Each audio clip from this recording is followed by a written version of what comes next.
जय हिंद साथियों, आप सभी का स्वागत है। तो पहला आपके सामने क्वेश्चन दिया गया है और हम इसमें जो है 37 प्रश्न देखने वाले हैं, जो कि उत्तर प्रदेश पुलिस में भी आपका 37 क्वेश्चन पूछा जाएगा। ठीक है, उस पर आधारित आपका सेट नंबर 1 है। पूछ रहा है कि भाषा की मूल इकाई क्या है। तो भाषा की मूल इकाई सभी को पता होगा और आप सभी को पता होगा कि ध्वनि होती है। अक्षर क्या होता है? तो अक्षर जो आपका भाषा का जो लिखित रूप होता है, क्या भाषा का जो लिखित रूप होता है उसे क्या कहा जाता है? उसे अक्षर कहा जाता है। तो इसका जो राइट आंसर होगा ऑप्शन नंबर बी हो जाएगा। अगला, इसमें 4 विकल्पों में से उस विकल्प का चयन करें जो विराम चिन्ह युक्त वाक्य का सही विकल्प हो। सही चुनना है आपको, ठीक है। तो यहाँ पे दिया गया है कि सुख दुख उतार और चढ़ाव तो जीवन में आते ही रहते हैं। सही बात है भाई साहब। इसका मतलब है कि सही तो वाक्य है पर कमा के मिस्टेक है। तो कमा क्या होना चाहिए? तो सुख और दुख, ठीक है, क्या होना चाहिए? सुख और दुख होना चाहिए। तो यहाँ पे ठीक दिया है सुख और दुख, और कमा भी लगाया है उतार और चढ़ाव तो जीवन में आते रहते हैं। तो क्या ऐसा ही है? देखिए, तो सुख और दुख के बीच में ध्यान रखिएगा, ये आपका डैश आना चाहिए, जिसको योजक चिन्ह बोलते हैं हम लोग। क्या बोलते हैं? योजक चिन्ह, जो कि इसमें नहीं है और इसमें तो कमा लगाया ही नहीं है, इसमें भी नहीं लगाया है। तो है कौन सा? ऑप्शन नंबर आपका डी, यही क्या होगा भाई? राइट आंसर होगा, क्योंकि सुख और दुख में भाई योजक चिन्ह आपका आना चाहिए। समझ रहे हैं ना? तो इतना बारीक से इसको ध्यान देकर जो है आपको हल करना पड़ता है। अगर नहीं ध्यान देंगे तो मुझे लगता है कि आप ऑप्शन नंबर बी पे टिक मार कर आएंगे और कहेंगे कि एग्जाम में गलत है भाई साहब। ठीक है, तो बड़ा बारीक से जो है आपको इसको देकर हल करना था। अगला देखिए, अगला है कि निम्नलिखित वाक्य में संज्ञा के रूप में क्या प्रयोग किया गया है। तो वह इनमें से एक को जानता है। अब वह तो सर्वनाम है भाई साहब, ठीक है। यहाँ पे देखिएगा एक आया है, एक आता है तो किसी का भी नाम हो जाए तो भाई साहब किस में आएगा? कोई नंबर होता है, कोई भी नंबर हो भाई साहब, चाहे आपका नाम हो, वो हमेशा संज्ञा ही तो होती है ना। यानी कि इसमें एक जो दिया गया है, एक, ये आपकी संज्ञा है, यानी कि ऑप्शन नंबर डी क्या होगा? राइट आंसर हो जाएगा। ठीक है, अगला देखिए, सर्वनाम का भेद इनमें से कौन सा नहीं है। तो सर्वनाम का भेद देखिए, प्रश्नवाचक होता है, निजवाचक भी होता है, संबंधवाचक भी होता है। ऐसे सर्वनाम कितने प्रकार के होते हैं आप सभी को पता होगा सर? 6 प्रकार के होते हैं। एक होता है अनिश्चयवाचक और एक निश्चयवाचक भी होता है। ठीक है, 3 यहाँ पे दिख रहे हैं, 5 हो गए आपके, और एक आप कमेंट करके बताइए कि एक कौन सा होता है। ठीक है, और वहाँ पे देख रहे हैं कि जो है एक पुरुषवाचक भी होता है। लो हम बता देते हैं, ठीक है ना। तो सर्वनाम का भेद 6 होता है, जो कि ये नहीं है। ये किसका भेद है भाई साहब? ये विशेषण का है, ठीक है ना। विशेषण का गुणवाचक होता है, तो ये आपका राइट आंसर हो जाएगा। अगला, क्रिया के अलावा संज्ञा के लिंग के अनुसार किन शब्दों के रूप में परिवर्तित होते हैं। तो देखिए, क्रिया के अलावा संज्ञा के लिंग के अनुसार किन के रूप में परिवर्तन होता है, तो वो होता है आपका विशेषण। संज्ञा है भाई साहब, उसके बाद से क्रिया है, ठीक है ना। तो इनके अलावा जो है एक विशेषण में भी होता है, विशेष्य में नहीं होता है, ना विकृतव्य में होता है, ना कारक में होता है। यानी कि 5 नंबर का बोले तो ऑप्शन नंबर कौन सा हो जाएगा? आपका ए राइट आंसर हो जाएगा। ठीक है, सोहन गांव का मकान देख रहा है, इस वाक्य में क्रिया शब्द कौन सा है? तो सभी लोग जानते हैं क्रिया, देखना भाई क्या है? क्रिया है। जिसके लास्ट में क्या लगता है? ना लगता है, तो सब क्रिया ही होती है। अगला देखिए, मेरा बेटा हजारों में एक है, वाक्यों में हजारों हैं, तो हजारों क्या है? तो हजारों को जो है आप परिवर्तन नहीं कर सकते हैं। आप परिवर्तन का मतलब होता है अव्यय। परिवर्तन का मतलब क्या होता है? परिवर्तन का मतलब होता है अव्यय, और अव्यय बोले तो कौन सा हो जाएगा? ऑप्शन नंबर डी, जिसमें परिवर्तन आप नहीं कर सकते हैं। जैसे मेरा बेटा बेटी हो सकता है, यहाँ पे इसमें परिवर्तन हो रहा है, इसका मतलब ये विकारी है। क्या बोलते हैं इसको? विकारी बोलते हैं। और जिनमें परिवर्तन नहीं होता है उसे अविकारी करते हैं। अविकारी में क्रिया विशेषण भी आता है और अव्यय भी आता है, लेकिन हजारों शब्द दिया है इसमें, तो शब्द में आपका क्या होगा? अव्यय होगा। ठीक, अगला देखिए, अगले यहाँ पे दिया है, बहुत ही महत्वपूर्ण है कि निम्नलिखित में से किस विकल्प में सभी शब्द पुल्लिंग है। थोड़ा सा पहचानना आपके लिए बड़ा कठिन हो गया अगर इससे प्रश्न आ जाता है तो, लेकिन इसको भी आसानी से आप दूर कर सकते हैं। संचार, पालन, ग्रीवा, मनुष्यता, बनावट, रौनक, पतलून, झल्लाहट, अछूतता, प्लेटफार्म, प्राधिकरण और गिरोह। तो देखिए, इसका जो राइट आंसर होगा, ध्यान रखिएगा, डी, यानी कि प्लेटफार्म, प्राधिकरण और गिरोह जो है, ये सभी शब्द क्या है? पुल्लिंग है। बाकी शब्द जिसमें देखेंगे तो कोई पुल्लिंग आएगा तो कोई स्त्रीलिंग आएगा, समझ रहे हैं ना। तो इसके कारण से ये आपके ऑप्शन नहीं हो सकते हैं, ये वाले हो सकते हैं, तो इनको आपको ध्यान रखना पड़ेगा, ठीक है ना। अगला देखिए, वचन के आधार पर असंगत शब्द युग्म है। बिल्ली का क्या होता है? बिल्लिया होता है, बिल्कुल सही है। पेड़ का पेड़ों, अब देखिए पेड़ का पेड़ों कभी आपने नहीं देखा होगा। पेड़ का जो होता है वो आपका पेड़ ही होता है भाई साहब, ठीक है ना। पेड़ का बहुवचन आप नहीं बना सकते, ये खुद बहुवचन में सिंगुलर प्लूरल दोनों में होता है, समझ रहे हैं ना। तो ये गलत होगा, इसका मतलब ये गलत ही पूछा है, असंगत ही पूछा है भाई। तो ऑप्शन नंबर बी इसका राइट हो जाएगा। ठीक, अगला है, अगला है कि यदि नेहा परिश्रम करती तो परीक्षा में अवश्य उत्तीर्ण हो जाती। तो ऐसे काल क्या कहलाते हैं? तो हेतु हेतु मध्य भूतकाल जो होते हैं आपके ऑप्शन नंबर ए क्या होगा? राइट आंसर हो जाएगा। ठीक है। आसन्न भूतकाल मतलब जिसमें शंका हो भाई साहब। अपूर्ण भूतकाल जो कार्य पूरा ही ना हो। और संदिग्ध संदिग्ध का मतलब होगा कि नहीं होगा, समझ रहे ना इसका, तो ये ध्यान रखना है। अगला देखिए, हाँ यहाँ पे दिया गया है आपका, ठीक है 10 का हो गया, चलिए 11 का वही चीज़ यहाँ पे भी लिखी गई है। 11 नंबर देखिए, कार्य के कर्मक धातु से बनने वाला और सदैव एक वचन पुल्लिंग और अन्य पुरुष की क्रिया वाला वाच्य कौन सा संभव है?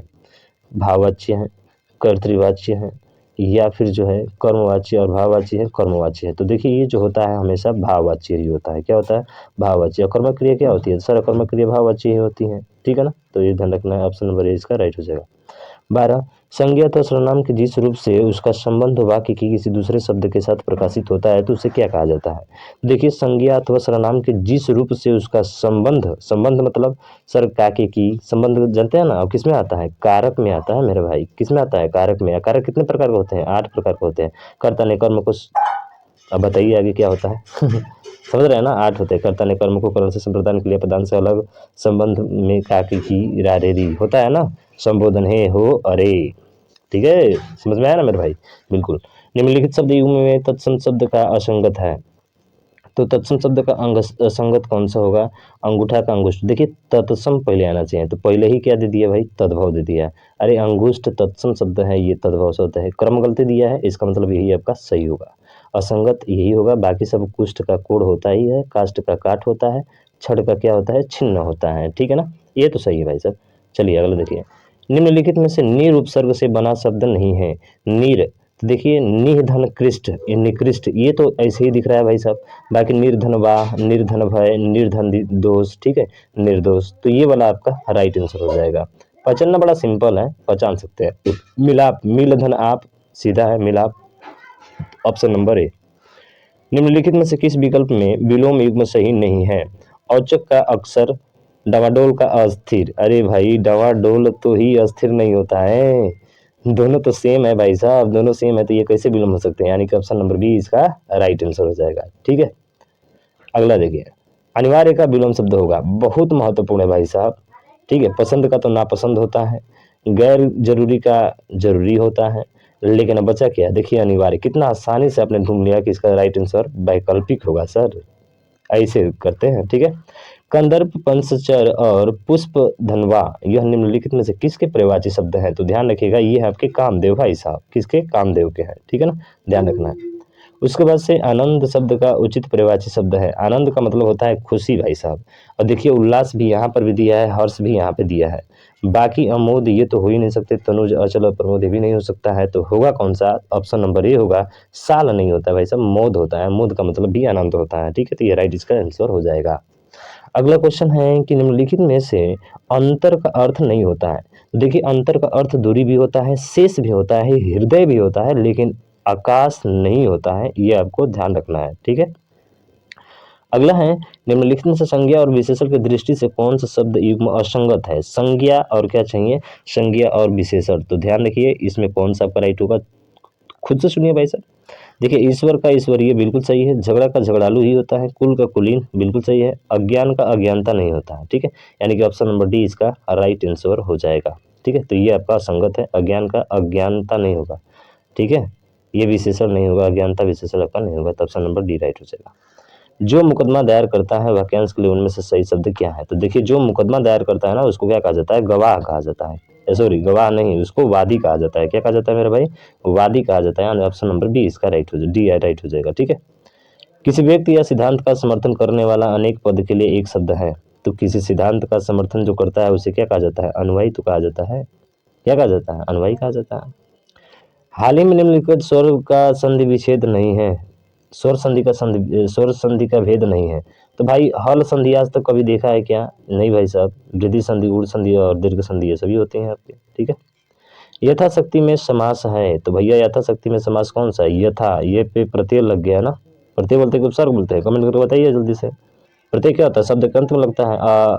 उपसर्ग क्या होता है? जो शब्द के प्रारंभ में लगता है। तो इसका मतलब है कि अव्ययी भाव समास होता है सर ये, ठीक है। अगला, निम्न में से कौन सा वाक्य अशुद्ध है? भारत के इतिहास में 15 अगस्त का बहुत महत्व है। रात उसका प्राण पखेरु उड़ गए, अशुद्ध पूछा है।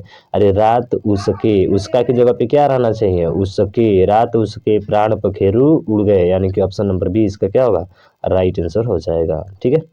करुण रस का अस्थायी भाव है, सभी को पता है करुण रस का अस्थायी भाव शोक होता है। भयानक रस का भय होता है, भयानक रस का भय होता है भाई साहब, बताइए। भयानक का वीर का उत्साह होता है, ठीक है। भयानक का भय होता है। विस्मय इसी को बोलते हैं, विस्मय इसी को बोलते हैं क्या? विभत्स का क्या होता है? जुगुप्सा होता है, ठीक है। चलिए, छंदों की गणना किससे की जाती है? भैया मात्रा, लघु और क्या होता है? गुरु होता है, यानी कि वर्ण और मात्रा से की जाती है, तो ऑप्शन नंबर सी इसका राइट हो जाएगा।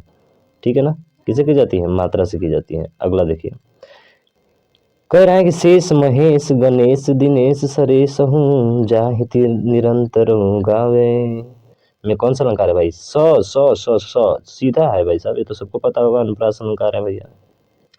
देरिदा का जन्म कहाँ हुआ था? देखिए भाई साहब, ये थोड़ा सा कठिन प्रश्न हो गया आपके लिए, समझ रहे हैं ना। तो ये अल्जीरिया का रहने वाले हैं, इनको ध्यान रखना है, ठीक है ना। अल्जीरिया का रहने वाले हैं। अगला देखिए, असरफिया लूटे और कोयले पर मुहर, लोकोक्ति का अर्थ क्या होगा? असरफिया लूटे और कोयले पर मोहर, इसका मतलब क्या होता है मेरे भाई?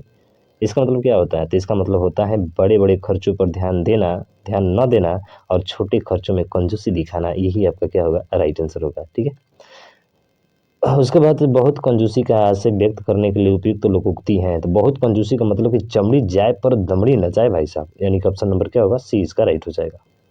उसके बाद से निम्नलिखित में से कौन सा हिंदी साहित्य का काल विभाजन नहीं है?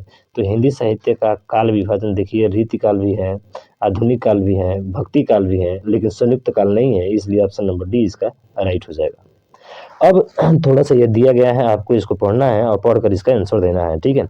और इसमें क्वेश्चन दिया गया है आपका, यहाँ पे देखेंगे तो दिया है कि न 3 में न 13 में मुहावरे का अर्थ होगा। और देखिए लास्ट में भी दिया है, न 13 में बड़ी राहत मिली तुम तो, न 3 में न 13 में बड़ी राहत मिली तुम्हें, इसका मतलब क्या हुआ?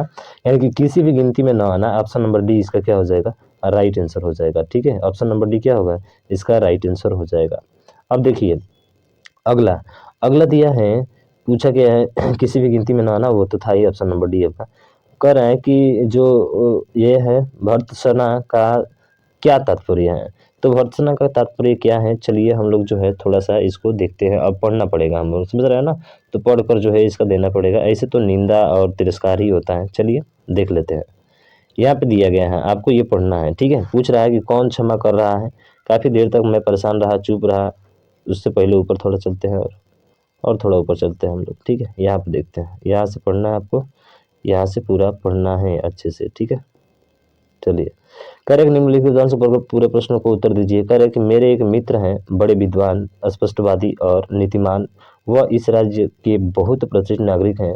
उनसे मिलने के सदा नई स्फूर्ति मिलती है, और यद्यपि वह अवस्था में मुझसे छोटे हैं, तथापि मुझे सदा सम्मान देते हैं। इस देश में यह एक अच्छी बात है कि सब प्रकार के ही हीन होकर भी यदि उम्र में बड़ा हो तो कौन क्षमा कर रहा है? काफ़ी देर तक मैं परेशान रहा, यहाँ पे दे दिया गया है, ठीक है। थोड़ा सा आदर पा ही जाता है, मैं भी पा जाता हूँ। मेरे इस मित्र की शिकायत थी कि देश की दुर्दशा देखते हुए मैं भी कुछ नहीं कर रहा हूँ, अर्थात इस दुर्दशा के लिए जो लोग जिम्मेदार हैं उनका भर्त्सना नहीं कर रहा हूँ। इसका मतलब क्या है? देखिए, इस दुर्दशा का मतलब क्या होता है? अपमान या निंदा करना होता है, ठीक है। जिम्मेदार है उसका भर्त्सना, इसी से रिलेटेड है वैसा भर्त्सना, दुर्दशा दिया है ना, इसी से। तो इसका मतलब है कि सर इसका राइट आंसर निंदा और क्या होगा? तिरस्कार होगा। तो बोले तो ऑप्शन नंबर कौन सा हो जाएगा? Option number A. तो इसी तरह से पढ़ के देना होता है, बहुत आसान होता है, उसी के अकॉर्डिंग आप खुद उसको पढ़ लीजिएगा, ठीक है। अब देखते हैं इसका, लेखक की परेशानी का कारण क्या था? तो देखिए, लेखक का जो परेशानी का कारण था वो था आपका, लेखक और उसके जैसे साहित्यकारों को भविष्य कभी क्षमा नहीं करेगी, जैसे भीष्म को आज तक क्षमा नहीं किया गया, यानी कि ऑप्शन नंबर इसका ए होगा, ठीक है। बाकी जो है आपका 37 नंबर खत्म हो गया क्या मेरे भाई? चलिए, इतना ही था, एक क्वेश्चन लगता है उड़ गया कहीं पे, ठीक है। चलिए, जो भी है उड़ गया होगा। तो इतना चीज़ें इसको पढ़कर जो है आपको देना होता है, तो ये मुझे लगता है कि सब लोग कर लेंगे ना मेरे भाई, किसी में कोई दिक्कत नहीं होगा। तो आपको वीडियो कैसी लगी तो इसको शेयर करिएगा, और अभी तक चैनल को सब्सक्राइब नहीं किए हैं तो भाई सब्सक्राइब जरूर करिएगा। तो मिलते हैं नेक्स्ट वीडियो में नेक्स्ट टेस्ट सीरीज के साथ, तब तक के लिए जय हिंद जय भारत।